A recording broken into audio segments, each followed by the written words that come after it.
today, let me just make sure that, yay, we are live. Yes.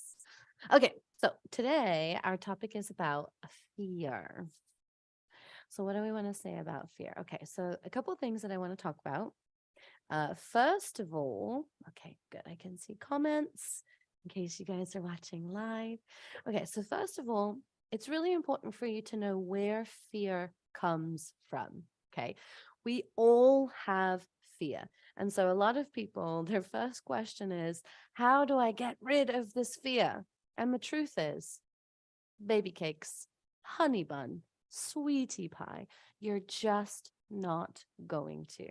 And you don't want to either. I know fear can be really, really hard to work with sometimes and to process. But the thing is that fear has a very important part to play within your life as a human. And that is that it signals to you when your life is in danger. Okay. So the purpose of fear is to let you know when you are in danger. Hi, babe. Here.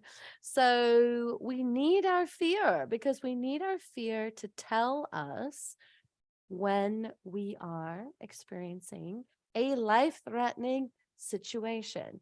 It's the tendency, it's the warning that tells you don't go down that dark alleyway with some suspicious looking characters with, silver glinting in their hand. It comes to a pointed end, like don't go down that dark alleyway. So we need to have our fear, right? But the real challenge is when fear becomes unmanageable, or when fear tells us stories that our life is in danger when it's actually not. Okay.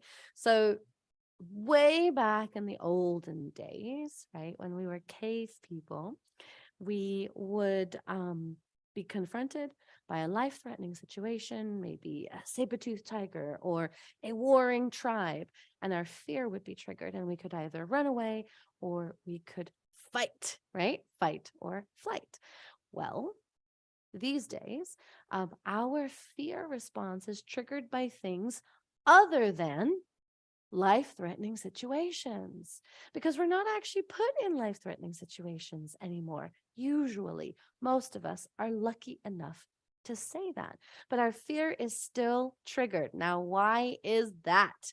Well, our fear is triggered because our brain mistakenly believes that we are in a life threatening situation. Okay. So, one of the quickest ways to disengage your fear, and if you're here, pop a comment below. Pop a hi, good to see you, something, something. So, one of the easiest ways to disengage fear in the moment, oh, hey, Dest, Destiny wants to be in the live today, is to ask yourself, is this a life-threatening situation? Okay. So as your fear is triggered, as it's starting to maybe try to overtake you, ask yourself, is this currently a life-threatening situation? Okay.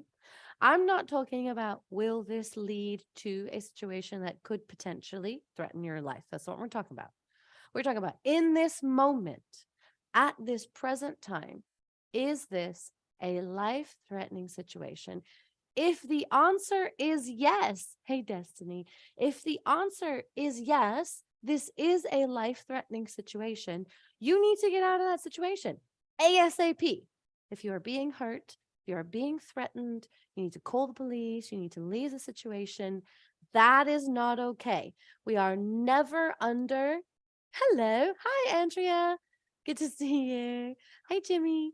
We're never under any obligation to stay in a situation that is harmful to us. Okay. If the situation is not actually life threatening, now it's time to play the game. What's the worst that can happen? Okay. What's the worst that can happen? If your life is not in danger, then your brain is simply telling you that it is, but it's not actually telling you the truth because your life is not actually in danger. Okay, so what's the worst that can happen? So let's say, for example, many of you own businesses, right? So let's say, for example, many people have a fear that they're going to lose a client, or worst case scenario, they're going to lose all their clients. Okay, so let's say that you don't just lose one client, that you lose all of your clients in one day. Like, it shouldn't be possible, but let's say that you do. What's the worst case scenario? Let's say that you're not able to get more clients. Then your business goes under. What's the worst case scenario if your business goes under?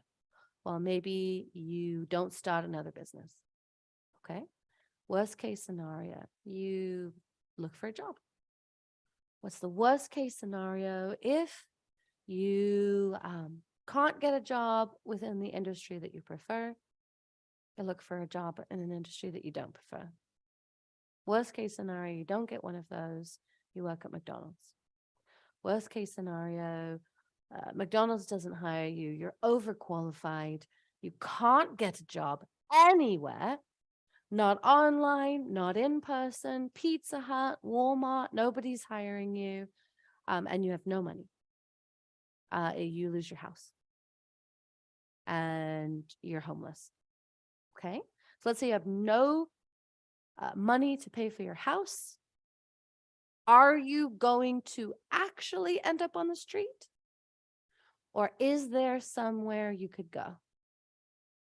If there's nowhere you could go and you will actually end up on the street, okay, so you're sleeping in your car, you're living on the street.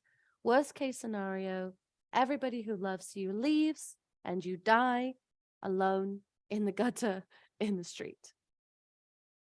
That is the root of most people's fears when it comes to anything that is not life-threatening.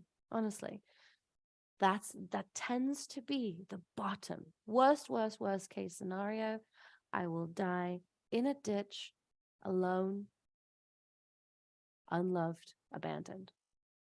Okay? But what is the real likelihood that you're actually going to get that far? Probably pretty slim, right? So you decide maybe not to go out and get more clients. Maybe you decide not to try something new to get more clients. Maybe you decide not to read any books or watch any videos or problem solve. Maybe you decide not to. And you also decide not to start a new business. You're done with businesses, too heartbreaking, it's too hard, it's too much work. You're done with a business. You go start applying for jobs. Are there jobs out there? Always. Always. Always, always, always. Let's say that jobs within your favorite industry aren't hiring. You can always get a job in sales and insurance. Insurance and sales positions are always hiring 24/7. You can do online, you can do in person. It's always available. So you're not good at sales, go learn. Read a couple books, make a couple calls, watch some videos on YouTube. You can learn, right? Let's say you don't want to do that, you go into retail. Retail's always hiring somewhere in the world. It just is. There's always work available. It just might be work that you don't want to do, but it's only going to be short term. It's only going to be temporary, right? So let's say that you don't have enough money to pay for the place that you're in. You move to a smaller place. Maybe you don't have to go from your beautiful house to homeless or your apartment to homeless. Maybe you can rent a room. Let's say that you have kids. Renting a room with all of your kids, would that be uncomfortable? Yeah, hell yeah. Could you do it? Absolutely, you could. Would it be embarrassing? Yeah. Will being embarrassed kill you? Hell no. See what I'm getting at? There's so many stages before dying alone in a gutter. Have you been embarrassed before? Yes. Have you been up and down in life? Yes, of course. Of course. Other people, before you get homeless, if you can't find any rooms, go to a place that has rooms for rent. Find a place that has rooms for rent. Maybe not your particular town. Go somewhere else. Drive a little bit. If your kids have to stay in school, if you've got arrangements with, co-parents, kids have to stay there, drive a little bit. Drive a little bit out of town. There's so many options. Just have to allow yourself to be flexible to pivot. Now, when you can get all the way to, okay, maybe I won't ever die alone in a gutter, and you start to allow some of that fear to clear out, now you can reaccess your intuition. Now you can ask your intuition, what the hell next? And your intuition will always, always, always tell you what the next step is for your highest, most divine expansion. If you had been following your intuition up until that point, then losing that client or losing all of those clients was part of your divine path.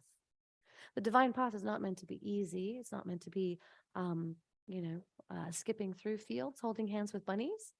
It's supposed to be exactly what it needs to be in order for you to be your highest, most expansive self, receiving the most resources, providing the most impact. Okay. It's not the comfortable path.